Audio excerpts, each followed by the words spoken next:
O'n i'n eitha awyddus i allu astudio chydig o'r cwrs yn y Gymraeg achos dwi'n awyddus i weithio trwy gyfrwng y Gymraeg pan dwi'n hŷn, felly ni'n meddwl bysa astudio yn fy helpu. Fi'n astudio Seicoleg, felly dwi'n astudio ar y funud yn y flwyddyn gyntaf. Dyn ni'n edrych ar y gwahanol agweddau Seicoleg, so dyn ni'n edrych o'r ochr biolegol, a dyn ni hefyd yn edrych o'r ochr falle magwraeth a'r amgylcheddol hefyd. Ar y funud dwi'n byw yn Llanddwyn, sy'n un o'r fflatiau Saesneg yn Safle Ffriddoedd.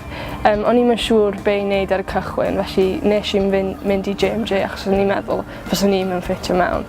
Ond wedi meddwl dwi'n dechrau difaru'r penderfyniad yna, ond fel mae'r blwyddyn wedi mynd ymlaen, fi wedi dechrau cymdeithasu lot mwy efo'r pobl Cymraeg a'r undeb Gymraeg a dwi'n mwynhau'n fawr iawn, felly dwi wedi penderfynu blwyddyn nesaf bod fi'n mynd i fyw yn JMJ a dwi'n edrych ymlaen. Bywyd cymdeithasol yma yn really dda.